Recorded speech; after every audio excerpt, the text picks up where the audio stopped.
Good morning to everyone here in person and on Zoom. Welcome to Chesterland UCC. And as we say, within the UCC, wherever you are on life's journey, you are welcome here. It doesn't matter who you are, what you look like, who you love, how you dress, whatever. You are welcome here as you are. Our moment of focus is from My Queer Agenda by Reverend M. Jade Kaiser.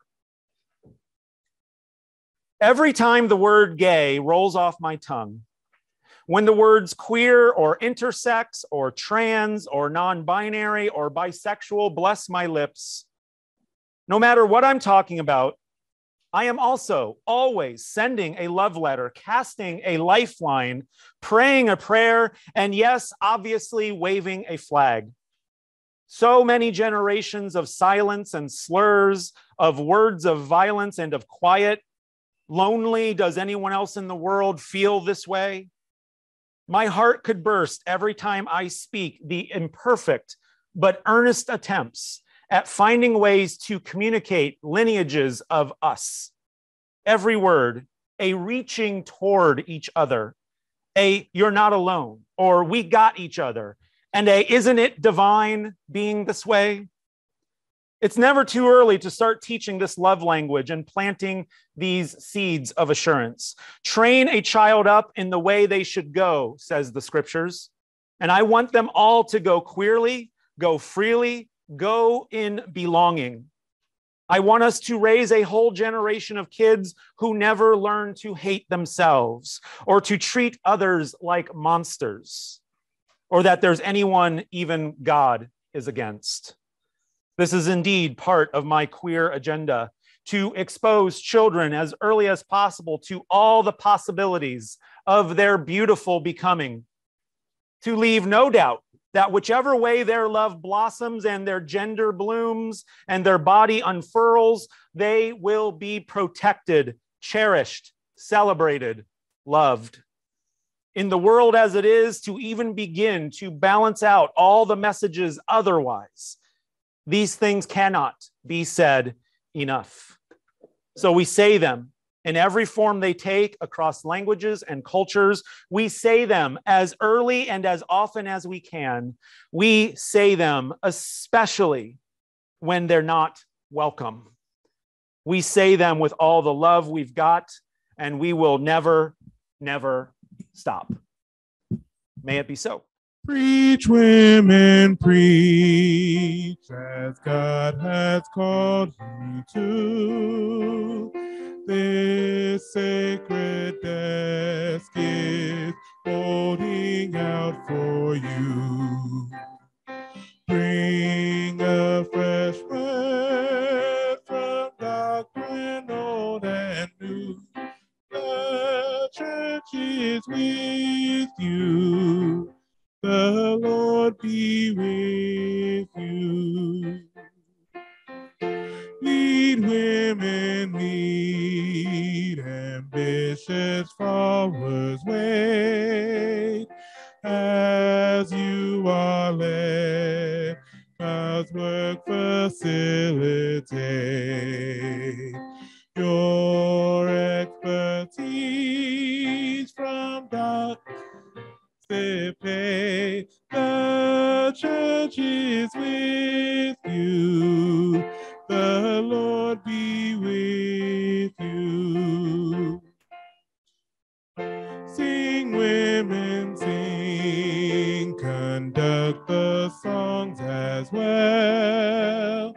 Lift up the text that hope and mercy tell. You may have gifts no man can parallel. The church is with you. The Lord is with you. See, women, see how the Spirit pours fully upon you. Your life's work restored. All are included, none are God ignored. The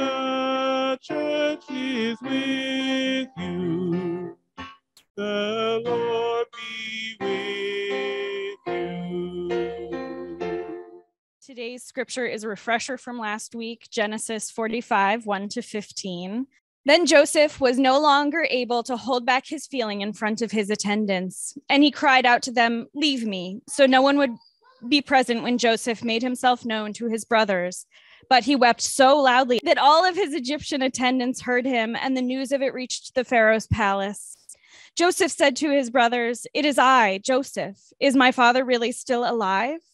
The brothers would not answer, so dumbfounded were they. Then Joseph said to his brothers, "Come closer to me." When they had come closer, he said to them, "I am your brother Joseph, whom you sold into Egypt. Please don't rebuke yourselves for having sold me here. God sent me here ahead of you so that I could save your lives. There has been famine in the land for 2 years, and for the next 5, there will be no tilling and no harvesting. But God sent me ahead of you to guarantee that you will have descendants on earth and keep you alive as a great body of survivors. So it was not you who sent me here, but God. God has made me Pharaoh's chief counselor, the head of his household, and governor of all of Egypt. Hurry back to our father and give him this message from Joseph. God has made me governor of all of Egypt. Come here at once. Do not delay. You will live here near me in the territory of Goshen. You, your children, your grandchildren, your flocks and herds, and your possessions. I will provide for you here for the next 5 years will be years of famine, so that you and your children and all you own will be spared from destitution. You can see for yourselves, and so can my brother Benjamin, that it is I who speak to you. Report to our father about how I am honored here in Egypt and about everything you have seen. Go quickly now, bring my father to me." Joseph threw his arms around Benjamin and wept, and Benjamin embraced him and wept too.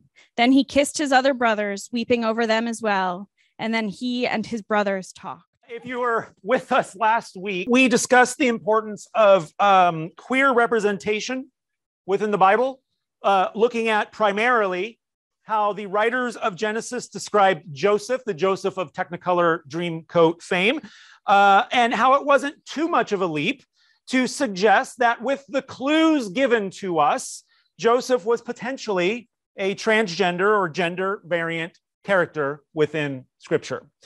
We also looked at the homoerotic relationship between David and Jonathan, and even touched on how God within the Bible is regularly described as being gender fluid, alternating between male and female gender descriptions, sometimes even within the same passage. But of course, those queer elements within Scripture, as we also discussed last week, are often erased, knowingly or unknowingly, by straight and usually male theologians, male religious historians, resulting in what we call the straight washing of the Bible. And this shouldn't really come as a surprise or shock to anyone. We have straight washed history and erased queer people's contributions for a long, long time. So why would an ancient text like the Bible be any different? Now, while identifying queer representation within Scripture is important, just as important is the process of queering Scripture itself. And when I say queering Scripture, what I'm talking about is breaking the Bible out of preconceived molds of interpretation and identifying bad or hurtful or outmoded technologies. This lamp is going to drive me insane. There we go. But the point of queering theology is to open up Scripture to perhaps more relevant or at least more transformative possibilities. Now, having studied the Bible and its history and culture and development for a bit now, I am of the firm belief that what we are doing here is not making the Bible gay or making the Bible queer. We're not turning Scripture queer or forcing it to say something that has no basis in scholarship or history. These are not things that we're just pulling out of thin air. Quite the contrary, actually. I would suggest that the Bible, at its very core, is already a distinctly queer project. from the prophets to Jesus, even to Paul, the content of the Bible is already of a queering nature. Scripture regularly challenges us to live differently than the cultural hegemony that surrounds us. Therefore, our job is not to queer the Bible necessarily. It already is queer, especially by the cultural and political standards of the periods that these writings and these letters emerged out of. Our job then is to unearth the radical nature of these books and letters after they have been warped and manipulated for thousands of years. So rather than queering Scripture, I would suggest that we are actually reclaiming it from those who have only known it as a weapon of religious and political and social and cultural dominance. I mean, all we have to do is look at the narrative arc of the Bible to see how the writers consistently sought to queer cultural norms. Culturally, it was acceptable to hate anyone from outside your tribe. You were supposed to love everyone from inside your tribe, but it was okay to hate people outside of your tribe. But what do we see happening within the arc of the Bible? Admonitions to welcome the immigrant. Jesus telling his followers to love your enemy as yourself. That was an extremely radical notion at that time, because again, it was okay to hate people who weren't like you. This is a queering of oppressive but accepted at that time cultural standards. Culturally, men were meant to lead. Women were to submit to that leadership. Women weren't even people, they were property. But within Scripture, we see a constant pushback against this cultural norm, attempts to queer the societal standards of that time. In the Hebrew Bible, we see Deborah emerge as one of the judges. A judge at this time was basically a military leader before Israel decided to have a king. A woman took that role of leading Israel, not only politically, but militarily. A woman took, in the New Testament, women are extremely important to the work of Jesus. Jesus is regularly identifying women's roles in his ministry. He challenges Mary, he challenges Mary of Mary, Martha, and Lazarus fame to leave her role as a homemaker and to come work with him, which was unheard of at that time. Paul himself creates a list of women that he's worked with in the church, deacons and deaconesses. All of this is a radical queering of the idea that women were the property of men and were to act as such. Having said that, though, we still need to be aware of the reality that there are plenty of unhealthy perspectives within Scripture. Some of those are obvious, right? I mean, not too many of us here probably think it's a sign of faith to drag your child up to a mountain to sacrifice them only to be stopped by the voice of God. That's a very unhealthy perspective. I hope you all think that. But not everything that is unhealthy in the Bible is that obvious, though. It can be very subtle, these unhealthy theologies. And we'll discuss in a moment, there are damaging theologies embedded in some biblical stories that have survived to this day and that are taught as such in Sunday school. And then they end up being sort of blindly accepted and unquestioned as God's divine word. So today, I want to talk more about queering Scripture and how a queer lens can address these often damaging theological assumptions. And to do this, I'm going to use the same story as we did last week, because a biblical story with a potentially queer-coded character is actually a great place to talk about the process of queering Scripture itself. Because as the story of Joseph unfolds and Joseph reveals themselves to their family, Joseph also reveals their theological understanding of what has happened, what transpired in their life to get them here. They have a certain theological perspective on that. Everything that has brought them to this moment, they think it's been God. And despite Joseph's previous ambivalence regarding the brothers and whether they needed punished or forgiven, because remember, he's really vacillating. He's going back and forth. He maybe wants to torment them a little bit, but then he wants to be nice to them. He vacillates between this decision of, should I punish my brothers or should I forgive them? Joseph, in the end, suggests that the brothers need not feel remorse for what they've done, for selling Joseph into slavery, because, quote, this is Joseph's words, God sent me before you to preserve life, and that it was not you who sent me here, but God. So what is Joseph's theological perspective here? Well, I think it's actually one that largely goes on, it's accepted today and largely goes unquestioned by a lot of religious people.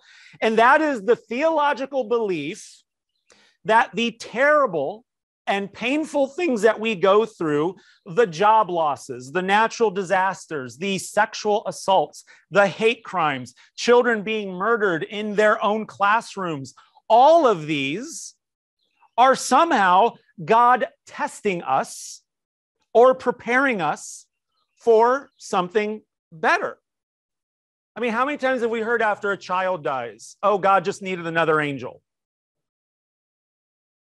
Think about the implications of that statement, that God took a child from their parents because God wanted another angel. Now, we say those as coping mechanisms, right? But the theology attached to them is incredibly damaging.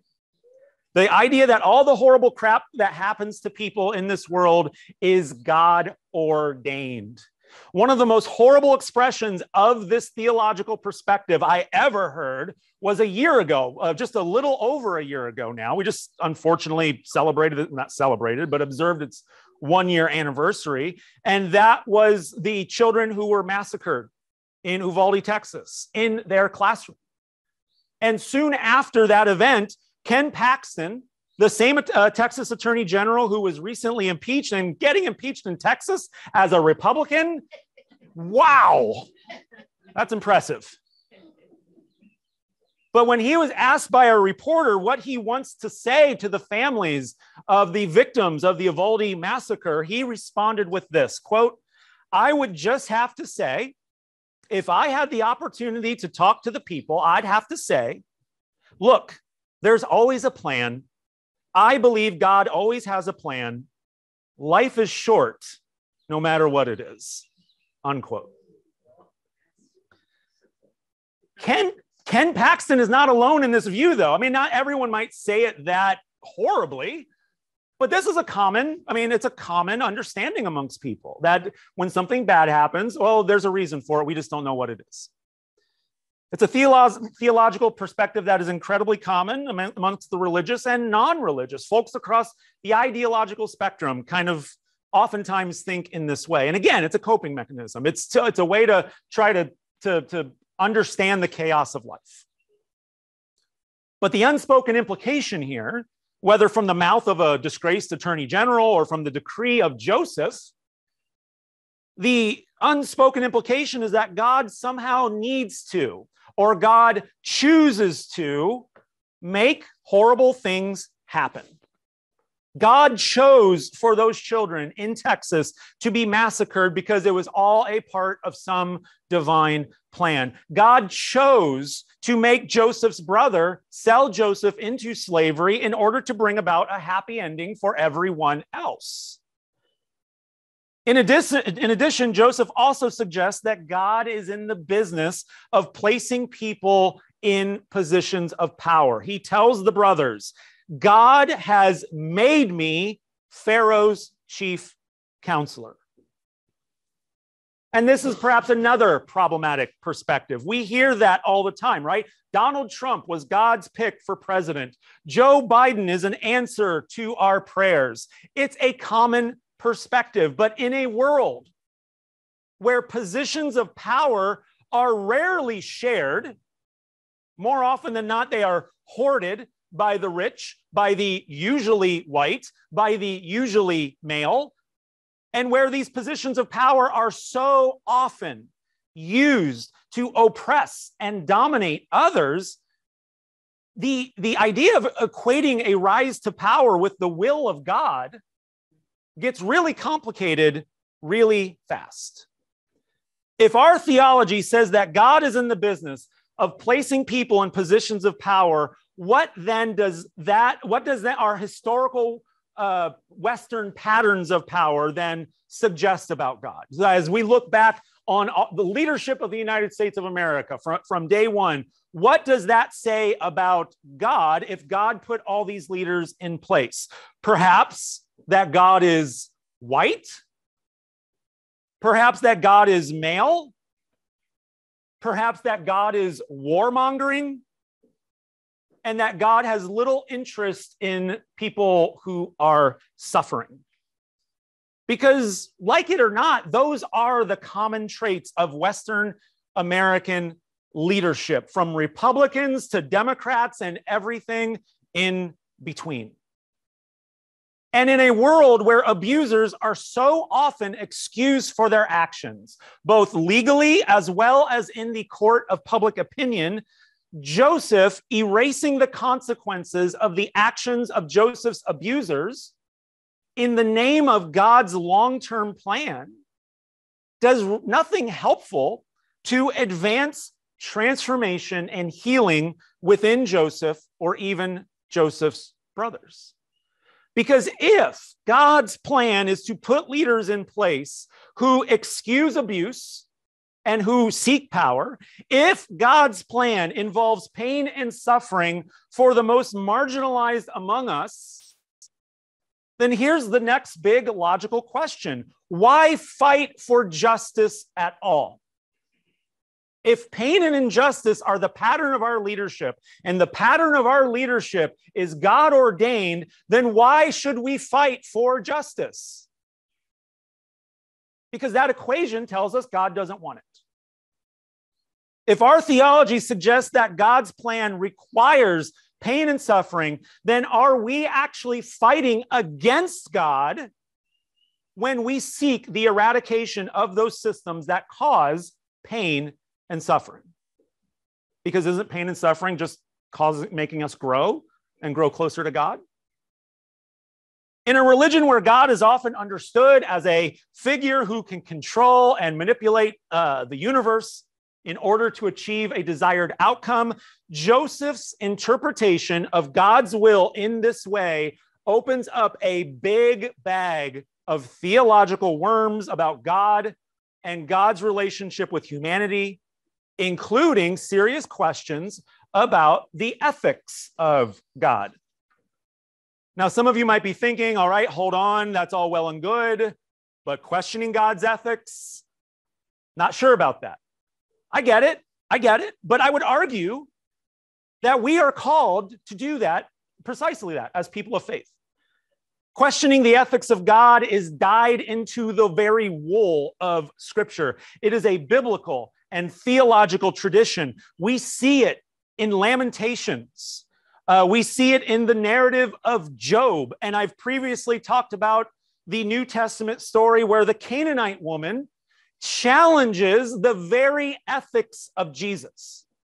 Anyone remember that story that I shared about the Canaanite woman? All right, I'm going to share it again. In Matthew 15, the Canaanite woman, she's Canaanite, she's Greek, she's a Gentile, she's not a Jew, not an Israelite. She goes to Jesus for help for her daughter, and Jesus initially told her that he only came for the Israelites, no one outside of that tribe. And Jesus says this to her: it's not fair to take the children's food and throw it to the dogs. Jesus just called this woman and her people dogs. And in response, not only does this woman stand her ground with Jesus by demanding to be seen and heard and acknowledged, she challenges his very ethics. And she forces Jesus to change his mind, to change his political and social perception, to queer his theology, and to expand his vision. This woman spoke a different set of truths in the face of the truth that Jesus was focused on, probably myopically.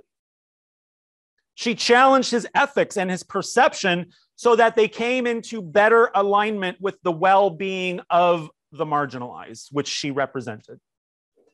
And we must do the same.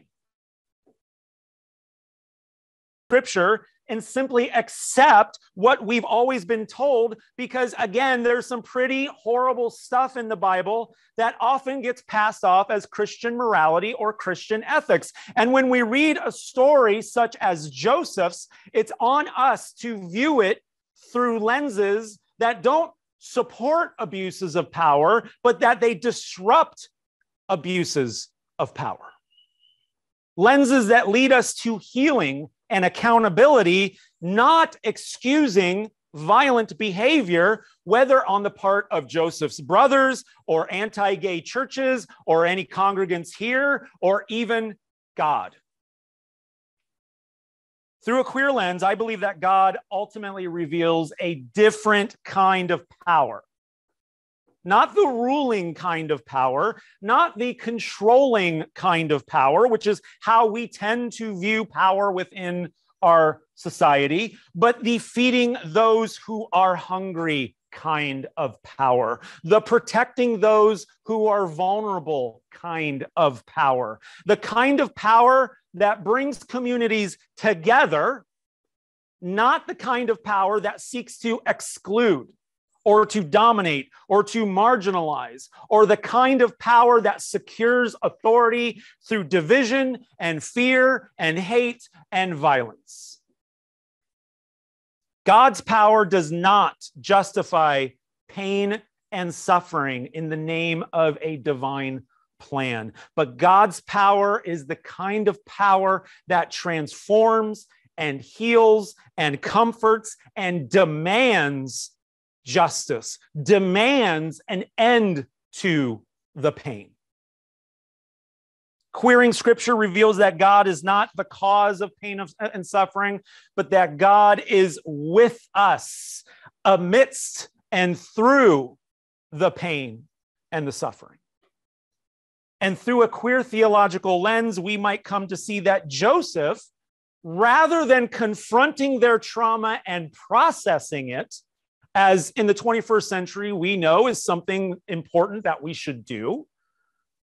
But instead of doing that, Joseph actually chose to suppress their pain and just write it off as a part of God's plan.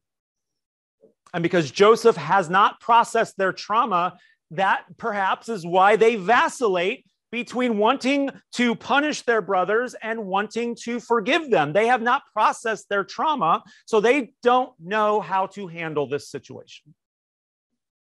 It's less forgiveness that Joseph shows and more like, that's what God wanted, so it's okay.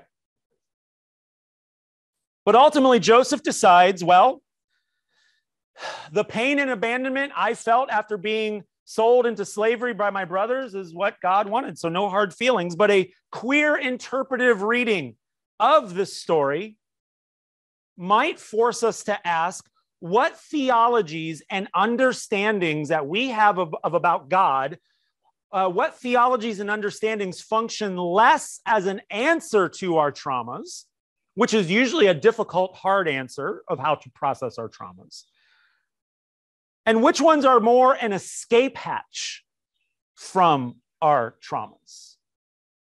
Giving up, we say, give it up to God, give it up to God. Yeah, sure. But that can also be an escape hatch from doing the hard work of processing difficult emotions, processing trauma, working through our pain to come out a more whole and healthy person on the other end versus, well, I'm God's pincushion, no big deal. A queer interpretive reading might also challenge us to identify those people today who use Christian theology to justify doing harm through positions of power. And this is not something I need to really spend much time on. We hear it all the time, right? Politicians using God and Jesus as an excuse to hurt and damage people, usually hurting and damaging people who are already hurt and damaged. So what would a healthier theology have been able to offer Joseph and their brothers? What could a more complex, more loving, more just theology invite them and us into together? Well, I think our answer is again found within the figure of the Canaanite woman who confronted Jesus. This was a courageous and determined woman who displayed a critical eye and was unsatisfied with the bad theology that Jesus put on display here. And she also was not afraid to call him out on it. Jesus was initially indifferent to her.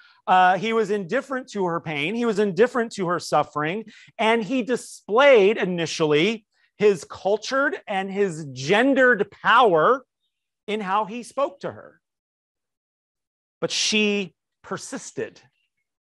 And she challenged and she refused to accept her pain and the pain of her daughter as a part of God's plan. She sought transformation. She sought equity with Jesus. And as a result, Jesus changed his mind. His own theology was transformed. His own theology was queered. And if the theology of Jesus can be queered, then Joseph's could have been as well. And that means most certainly, I know ours can too. May it be so.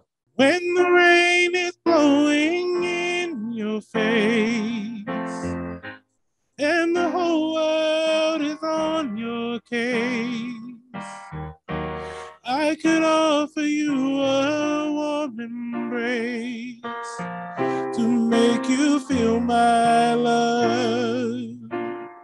When evening shadows and the stars appear, there is no one there to dry your tears.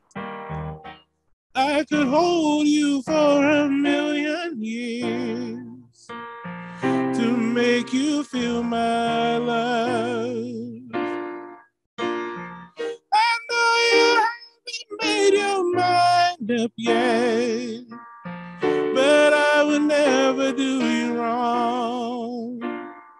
I've known it from the moment that we met, no doubt in my mind where you belong.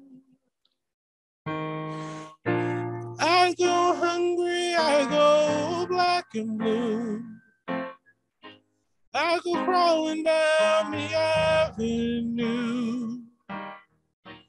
No, there's nothing that I wouldn't do to make you feel my love.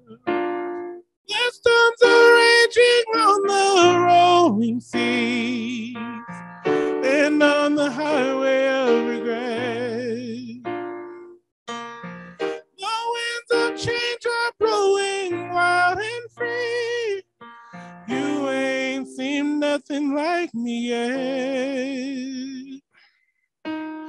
I could make you happy, make your dreams come true. Nothing that I wouldn't do. Go to the ends of the earth for you to make you feel my love. To make you feel my love. Come, O fount of every blessing, tune my heart to sing your grace. Streams of mercy never ceasing, calls for songs of endless praise. Teach me some melodious sonnet, sung by flaming tongues above. Praise the mount I'm fixed upon it, mount of God's unfailing love. Here I pause in my sojourning, giving thanks for having come to trust that every turning, God will guide me safely home. Jesus sought me when a stranger, wandering from the fold of God, came to rescue me from danger. Blessed body, precious blood. Oh, to grace, how great a debtor, daily I am drawn anew. Let the grace now like a fetter bind my wandering heart to you. Prone to wander, I can feel it, wander from the love I've known. Hear my heart, oh, take and seal it for your very own. Beloveds, God sends us as witnesses to a queer life. Queer as in deviation from the norm. Queer as in excavating life from death. Our queer hope does not minimize pain, but honors it. This queer hope does not erase the past, but knows it transforms our collective future. This queer hope does not cower under that which wounds, but builds community to rise before it. And so, in the company of the Spirit, let us go and live what we believe. May it be so. Have a wonderful week, and I'll see you all in 2 weeks. Thank you.